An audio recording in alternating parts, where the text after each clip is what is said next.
if we could give Dr. Feder and Miss B one more round of applause, that would be wonderful.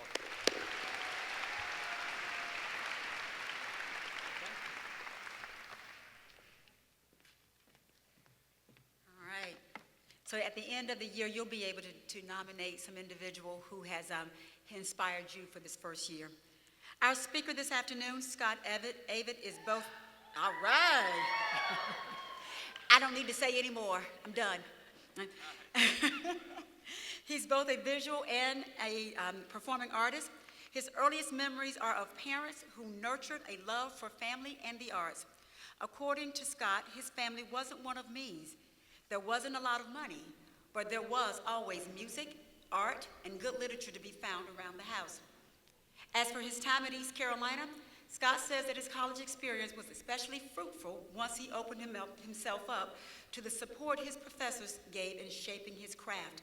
He says, ECU was there to offer whatever direction it was that I needed. It was there to guide me. There was nothing stopping me after I honed in on what I wanted to be. For that, I have ECU to thank. Former professor and friend Michael Elbeck knows that Scott has a strong work ethic and wants to accomplish things that can be done on the road and at home. Professor Elbeck says, he doesn't waste time so that he can be as productive as possible. Scott's advice to incoming students might be something like this. You can't own enough to make yourself feel good. You can't make enough to make yourself feel good. You can't know enough to make yourself feel good. You just got to do the best and be the best at what you do and try to return the favor by being positive.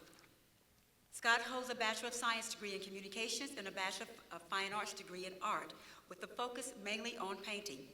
He continues to immerse himself in visual art as well as his music. Scott is married and the father of 3 children. He and his family live in Concord. Please join me in welcoming your keynote speaker, Mr. Scott Avett. Thank you.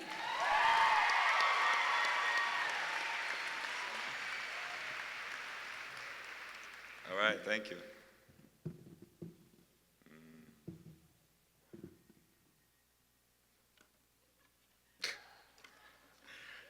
Well, while I was at ECU, I enrolled in art school. I joined a rock band. I met some friends. I dropped some classes. I flunked some classes. I spent some money. I met a girl. I ate some pizza. I stayed up late. I played video games. I met another girl. I got kicked out of a rock band. I dropped out of the art department. I went to some parties. I shot some pool. I slept in. I changed my major. I wrote some songs. I joined another rock band. I flunked chemistry. I stayed out too late. I got arrested. I did community service. I read. I studied. I woke up. I applied myself. I aced anthropology. I changed my life. I made new friends. I went to some more parties. I wrote some more songs. I decided to stay another semester. I turned down a job starting at $65,000 a year with full benefits and took a job at Target making minimum wage, which was $5.55, with no benefits. I entered broadcasting school. I made commercials. I wrote radio scripts. I started painting. I fell in love with learning. I found a mentor. I aced algebra. I made chancellor's list. I graduated with a Bachelor in Science degree. I re-entered art school. I learned to weld. I learned to sculpt. I fell in love with painting. I learned the art of printmaking. I brought a GPA of 0.9 to 4.0 and kept it there for 2 years. Yes. Yes. That feels very good. I wrote more songs. I started playing the banjo. I studied art in Italy. I busked on 5th Street. I got a concussion. I was robbed 3 times. I survived a major flood. I wrote more songs. I met a girl. This time I fell in love, and she became my wife and the mother of our 3 children. That's right. That is the correct answer. I graduated with a BFA in painting in 2000. I left here a changed person.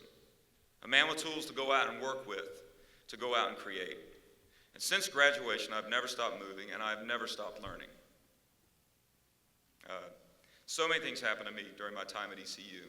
It changed my life, and it's so exciting to think what in the world will happen to you guys. No matter what happens, however exciting it is, you're in for a complete life-changing experience. No matter what happens, you will leave Greenville completely transformed. Greenville, Greenville is a unique place.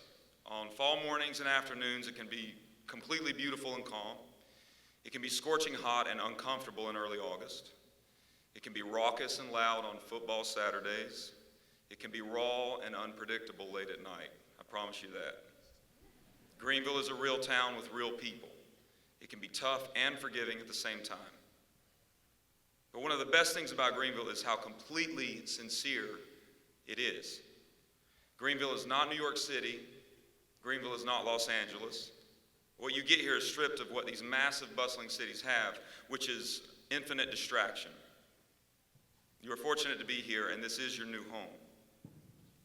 Nonetheless, there are distractions here, and I'd advise you to avoid them while you're here and take advantage of this wonderful opportunity, the opportunity to learn.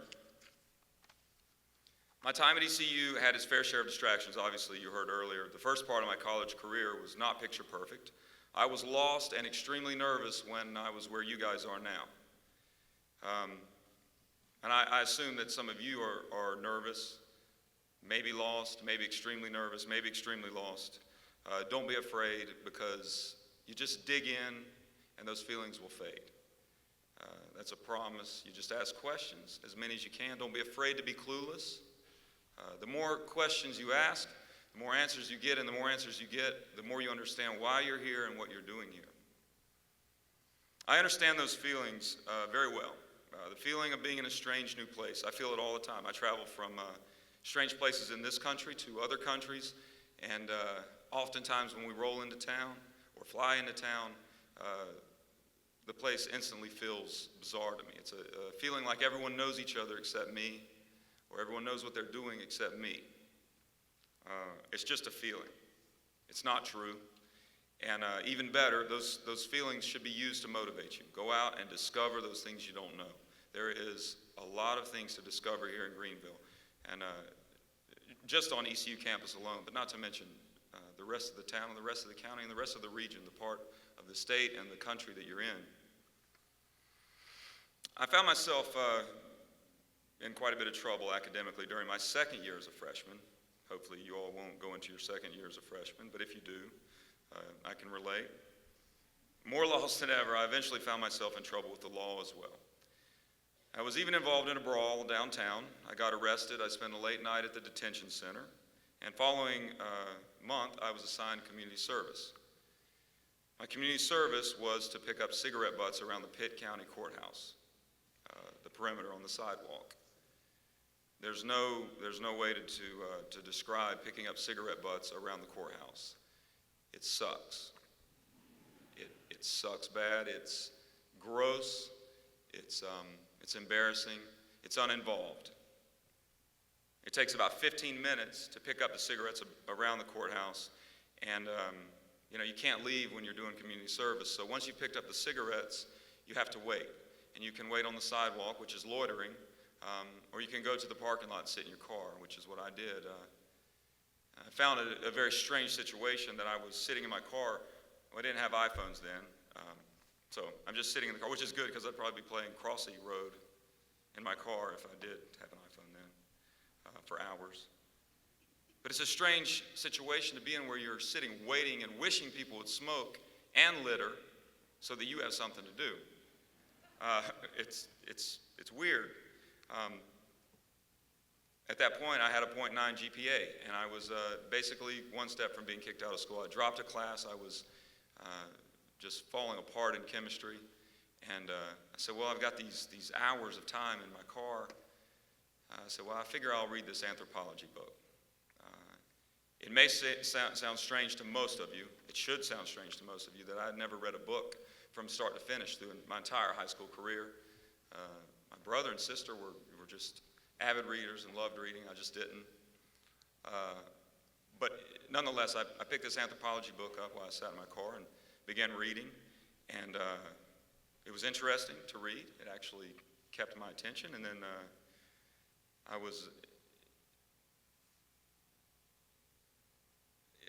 it was amazing to see this concept. Read, retain information, and know the answers to the questions on a quiz. It was like, wow, this works. And in the parking lot of the courthouse, my life changed completely. The key was I was here at ECU when my life changed. So ECU was right here to take me and to let me have at it with the resources that ECU had for learning. I don't assume that you all are that nervous or that lost. But if you are, once again, you're in luck because ECU has everything you need to move past anything like that. Now, my view of life since I was a small child was that I was the star of a show. I'm still looking at life through those glasses. The star of a movie that everyone is watching and everyone is waiting to see what I will do or say. This drives me to overdo everything I do. I encourage you all to treat your education, your freshman year, that way. Make your work, your studies, your speeches better than any you have ever made, and imagine that the whole world is watching. In many ways, they are. I'm telling you to take every opportunity to the max. I've always done it, to my best ability. And sometimes people laugh at me when I do it, and they probably will laugh at you too at the beginning. But then when they see you're serious and you mean business, they stop laughing, and they actually start wanting to be like you. That happens to me all the time. In my time at East Carolina, as I said, I learned so much. I learned the importance of community and how to live and work with everyone around me. Whether I agreed with them or not, I lived with them. Whether we came from the same place or not, I lived with them. While studying abroad with ECU, I changed the way I ate, the way I worked, the way I celebrated. In class, I read so much and learned about so many people and so many things, but most importantly, I learned about myself. I learned that I am an artist. I'm not a veterinarian. I'm not a scientist. I'm not a doctor. I'm not a lawyer. I'm not an accountant. I practiced being a songwriter and musician right here on campus, on 5th Street in Greenville, downtown. I learned how to identify success within what would seem to be failure. A professor in painting that I had, Leland Wallen, said to me one day while I was painting on campus, he said, "Do not use the excuse that you're having a bad day when things aren't working out for you. These bad days, these days that are full of struggle, that means you're learning something, which makes them the best kind of days. It actually makes them great days." He also said to me, "You are not painting to make a masterpiece. You are painting to learn. If, while you are painting or making anything that you make, you are thinking about how magnificent it is or how this piece will be on the gallery wall, then you have missed the point and the work is dead in the water. This is true in education always. The magnificence in your work and the rewards that come with that are nice. They do wonders for your ego. But they can become distractions. They are distractions.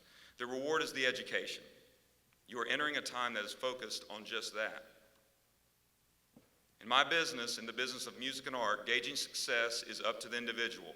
The lines that are drawn to identify a successful career as an artist or a musician are blurry. You can win awards, you can sell work for high prices, you can receive fame for your work, but these things never give back in a lasting way.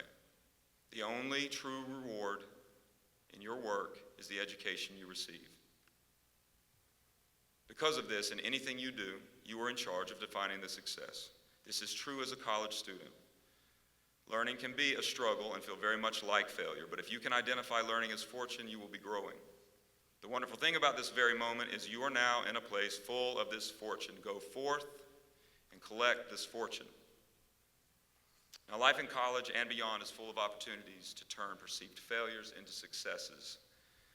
I have an endless list of these examples. My entire career has been built on what looked like failure turned success.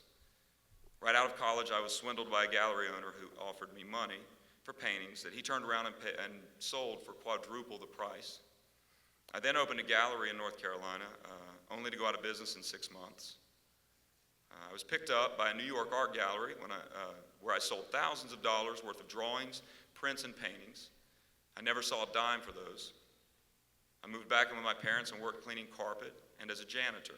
I had 2 college degrees and I was now a janitor, which there was completely nothing wrong with that.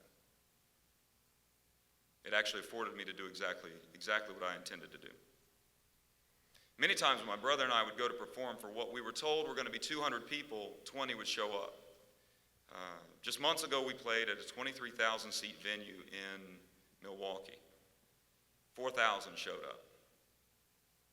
We just don't see it as failure, though. We still had a job to do, and we still had to get on stage and completely rip it for the people that were there.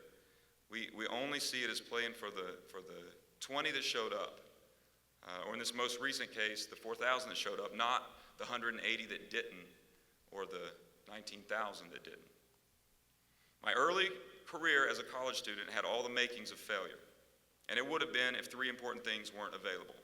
One, my willingness to adapt. Two, the work ethic instilled in me by my family. And three, East Carolina University.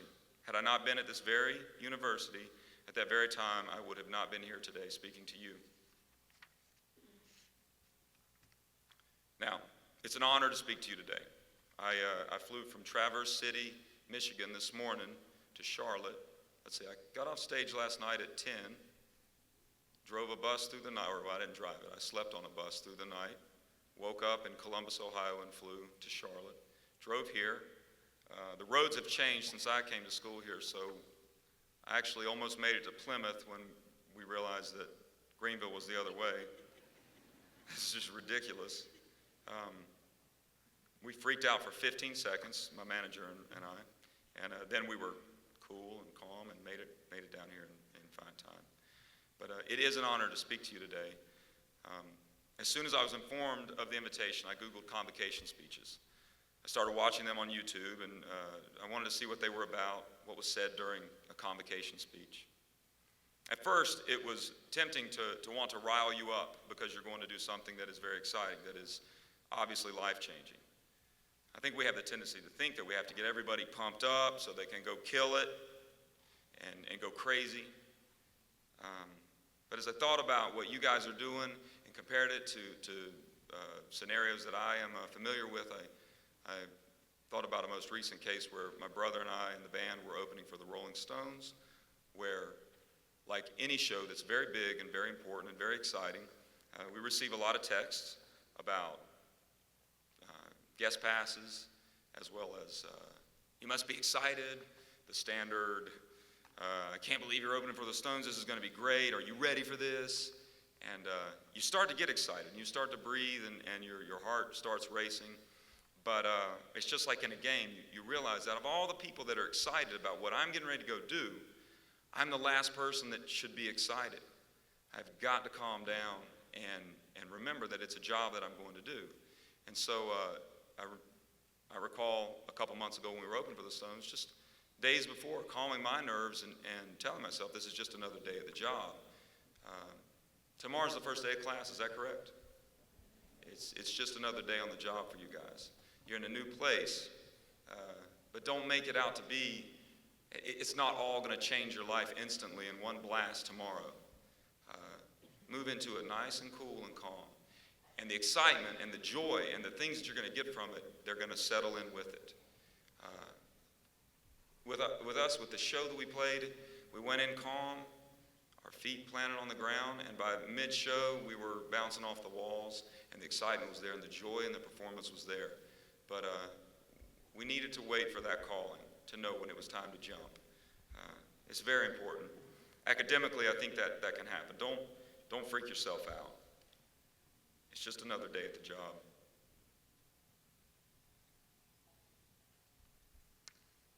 I couldn't help but noticing after watching several speeches on YouTube, the convocation speech assumes, well, all these speeches assume sort of an exchange. You, the young audience, setting out on a journey with hopes of success and happiness waiting in the future. And then me, the seasoned presenter or whatever presenter, who is on some other side of making it, or the other side of success, or the other side of this thing you're getting ready to cross. I want you to take the idea of making it out of your head. Take the notion of arrival out of your plans. There is not one arrival, but there are many. Each day is full of them. Many of those lie in wait here at ECU and in Greenville. I still consider myself a student today. I've never felt as though I reached a level of success that was the finish line or the end of learning. Each milestone has simply been an entry to the next endeavor. The most valuable reward for anything you will do is your education. You will use it in your most cherished relationships. You will use it in business. You will use it in the most mundane jobs and situations. You may use it to change the world. You may use it to make history. But most importantly, you will use it to live the way you choose. And the more knowledge you take in, the more you see, the better your judgment on how to live will be.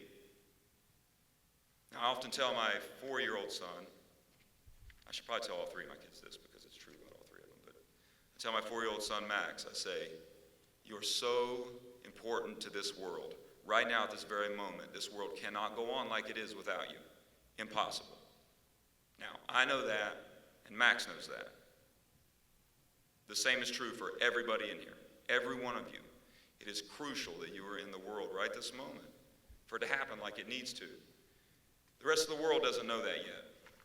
And the way you show the rest of the world how important you are is not a diploma. It's not a Grammy. It's not a big paycheck. It's your ability, showing the world your ability and living up to it to serve everyone around you, if it ever possible, at any time. To call on yourself and audit yourself to make sure that you're doing everything you can for that person closest to you that needs help, period. That comes in so many forms. To contribute. The first step in doing this is to educate yourself. This will allow you to identify what helping is and when it is needed. Now, when I was where you guys are, I did not see things this way. I didn't know this, but I could have if I was listening, maybe. Probably not. I was certainly consumed with me, what I could accomplish. Once again, this is a distraction. Focus on what you can learn each day, each step. Resist any notion of chasing accomplishment. Make the experience all about learning and giving your best effort. The concept of learning and moving forward is often viewed backwards. Do not chase accolades. Focus on your best effort, period, and watch the accolades chase you. I've been doing it since I was here. From here through the rest of your lives, learning is what living is all about. This is where it starts. This is where things get fast. In the blink of an eye, you will leave here having completed something. You can't slow it down and you can't stop it from changing you.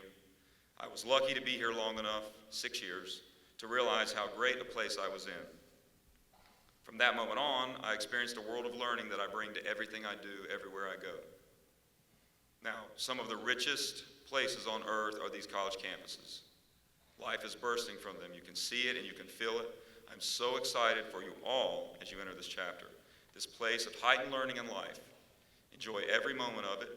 Be grateful that you are here at East Carolina University to experience it. There's no better place for you than here now. You're right where you belong. Enjoy. Thank you.